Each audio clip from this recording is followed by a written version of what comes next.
नमस्कार। देश और दुनिया की तमाम फटाफट खबरों में आपका स्वागत है। खबरों के लिए आपसे निवेदन कि यदि आपने हमारे चैनल को सब्सक्राइब नहीं किया है तो कृपया करके आपके अपने चैनल को सब्सक्राइब करना ना भूलें। आप सब्सक्राइब करते हैं तो हमें हिम्मत होती है सही और सच्ची खबरें आप तक पहुंचाने की, वरना मीडिया किस तरह से आपको एजेंडे के तहत खबरें पेश कर रहा है ये आप भली भांति जानते हैं। इसलिए सभी लोगों से अपील है कि शांति बनाए रखें, क्योंकि यह बहुत बड़ी अभी पहलगाम का हमला एक तरह से संकट का है। इसलिए हमको इसमें शांति से हमको ये समय निकालना पड़ेगा। दूसरा, पहलगाम आतंकी हमले के बाद जम्मू कश्मीर में अब तक 6 आतंकवादियों के घर गिराए जा चुके हैं। जिन आतंकियों के घर ब्लास्ट में गिराए गए उनमें लश्कर का आसिफ शेख, आदिल ठोकेर, हारिस अहमद, जैश का एहसान उल हक, जाकिर अहमद गनी और शाहिद अहमद कुटे शामिल है। इनमें जैश का एहसान 2018 में पाकिस्तान से ट्रेनिंग लेकर लौटा था। वहीं पाकिस्तान के पूर्व विदेश मंत्री बिलावल भुट्टो ने भारत के खिलाफ भड़काऊ भाषण दिया है। उन्होंने शुक्रवार को एक जनसभा को संबोधित करते हुए कहा कि सिंधु नदी में या तो हमारा पानी बहेगा या फिर उनका खून बहेगा। सिंधु दरिया हमारा है और हमारा ही रहेगा। भुट्टो ने कहा कि ऐसा नहीं हो सकता कि आप एक झटके में सिंधु जल समझौते को तोड़ दे। हम इसे नहीं मानते, हमारी आवाम इसे नहीं मानती। हजारों साल से हम इस नदी के वारिस हैं। कांग्रेस सांसद और लोकसभा में विपक्ष के नेता राहुल गांधी शुक्रवार को जम्मू कश्मीर के श्रीनगर पहुंचे। यहां उन्होंने मुख्यमंत्री उमर अब्दुल्ला से उनके आवास पर मुलाकात की। उसके बाद वे अस्पताल में जाकर पहलगाम आतंकी हमले में घायल एक व्यक्ति से भी मिले। इस दौरान राहुल गांधी ने कहा कि ये एक भयानक त्रासदी है। इस हमले का मकसद समाज को बांटना था, भाई को भाई से लड़ाना था। उन्होंने कहा कि जम्मू कश्मीर की जनता ने इस हमले की कड़ी निंदा की है और देश के साथ खड़ी है। राहुल ने कहा कि पूरा देश एकजुट है और आतंकवाद को हराने के लिए तैयार है।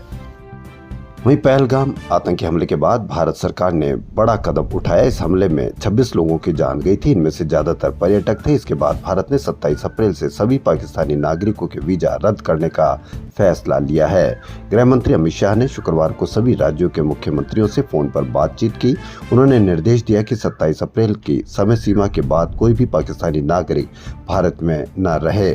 सभी राज्य अपने अपने क्षेत्रों में रह रहे पाकिस्तानी नागरिकों की पहचान करके उन्हें समय सीमा के भीतर देश छोड़ने को कह दे। यदि कोई तय समय के बाद भी भारत में पाया जाता है तो उस पर कानूनी कार्रवाई की जाएगी।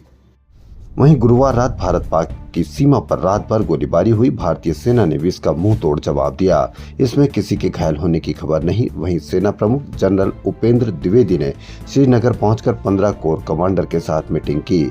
इसमें उन्हें सुरक्षा स्थिति और अपने क्षेत्र के अंदर आतंकियों पर की जा रही कार्रवाई के बारे में जानकारी दी। महाराष्ट्र के यवतमाल की अदीबा अनम अशफाक ने यूपीएससी 2025 में 142वीं रैंक हासिल की है। वह महाराष्ट्र की पहली महिला मुस्लिम आईएएस अफसर होगी। गरीबी और किराए के मकान में पली है, इसलिए यह बहुत बड़ी बात है।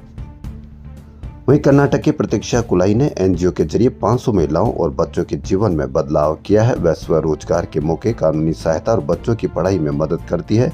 उन्हें रूस में विश्व वाणी ग्लोबल अचीवर अवार्ड दिया गया है। केंद्र सरकार ने सुप्रीम कोर्ट को बताया कि वक्फ एक्ट 2025 मुसलमानों की आवश्यक धार्मिक प्रथाओं का सम्मान करता है, क्योंकि इसमें आस्था एवं पूजा के मामलों को नहीं छुआ गया है। सरकार ने हलफनामे में कहा कि इसके जरिए किस सुधार, पारदर्शिता, जवाबदेही, सामाजिक कल्याण और समावेशी शासन के उद्देश्यों की पूर्ति करते हैं, जो संविधान के मूल्यों और सार्वजनिक हित के अनुरूप है। याचिकाकर्ता यह कहकर गुमराह कर रहे हैं कि कानून मुस्लिमों के मौलिक अधिकारों का हनन करता है। वक्फ बाय यूजर की छूट से मौजूदा पंजीकृत संपत्तियों पर कोई असर नहीं पड़ेगा। आदि कैलाश की वार्षिक यात्रा 2 मई से शुरू होगी। प्रशासन ने हर यात्री को सिर्फ 4 दिन का ही इनर लाइन परमिट देने का फैसला किया है। यात्रा 2 चरणों में होगी। पहला 30 जून तक और दूसरा 15 सितंबर से मध्य नवंबर तक। वहीं ईडी ने कांग्रेस विधायक विनय कुलकर्णी से जुड़ी संपत्तियों पर छापा मारा। ये कर्नाटक की कार्रवाई है। ये कार्रवाई ऐश्वर्या गौड़ा नाम की महिला द्वारा करोड़ों की धोखाधड़ी के आरोपों से जुड़ी है। वहीं कुलकर्णी ने कहा कि ईडी मुझे किसी भी हद तक परेशान करना चाहती है। पहलगाम आतंकवादी हमले के बाद कई लोगों ने कश्मीर यात्रा रद्द नहीं की है। अहमदाबाद से आई भावना बेन ने कहा कि हम कश्मीर में सुरक्षित है और यहीं रहेंगे। पुलिस चौकस है और हमें भरोसा है कि अब कुछ भी अप्रिय नहीं होगा। जम्मू कश्मीर से वापस जाने का मतलब आतंकवादियों से डरना होगा। वहीं पश्चिम बंगाल की एक और यात्री ने कहा कि शुक्रवार को पहलगाम पहुंचे। उन्होंने कहा कि वह अपने कश्मीरी ड्राइवर के साथ सुरक्षित महसूस करते हैं। हुगली के सुशांत मलिक ने कहा कि यह हमारा देश है और हमें कश्मीर आना बंद नहीं करना चाहिए। हमें उन लोगों के इरादों को हराना होगा जो डर फैलाना चाहते हैं।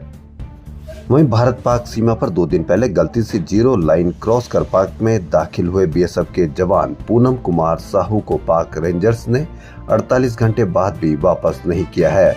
शुक्रवार को एक बार फिर बीएसएफ अधिकारियों ने फ्लैग मीटिंग करने की कोशिश की तो पाक रेंजर्स ने मना कर दिया। हिमालयी राज्य सिक्किम में लगातार तेज बारिश और भूस्खलन के कारण सैकड़ों पर्यटक जगह जगह फंस गए हैं। इसका सबसे ज्यादा असर उत्तरी सिक्किम में है, जहां भूस्खलन के कारण करीब 2000 पर्यटक फंसे हुए हैं। सिक्किम पुलिस ने बताया कि राजधानी गंगटोक से 100 किलोमीटर की दूरी पर चुंगथांग में गुरुवार से ही पर्यटकों के 200 से ज्यादा वाहन फंसे हुए हैं। फंसे पर्यटकों को पास के एक गुरुद्वारे में ठहराया गया है।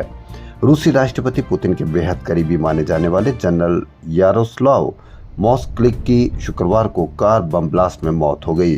घटना मॉस्को में हुई विस्फोट के बाद मौके से आईईडी का इस्तेमाल किए जाने के सबूत मिले हैं। मॉस्क्लिक ने 2014 में मिन्स्क समझौते कराने में महत्वपूर्ण भूमिका निभाई थी। यह विस्फोट ऐसे समय में हुआ जब अमेरिकी राष्ट्रपति डोनाल्ड ट्रंप के दूत स्टीव विटकॉफ को यूक्रेन के लिए मध्यस्थता वाली शांति योजना पर चर्चा के लिए व्लादिमीर पुतिन से मिलना था। भारतीय अंतरिक्ष अनुसंधान संगठन इसरो के पूर्व प्रमुख के कस्तूरी रंगन का शुक्रवार सुबह बेंगलुरु में निधन हो गया। 2017 में राष्ट्रीय शिक्षा नीति का मसौदा बनाने के लिए समिति की बागडोर उन्होंने संभाली थी।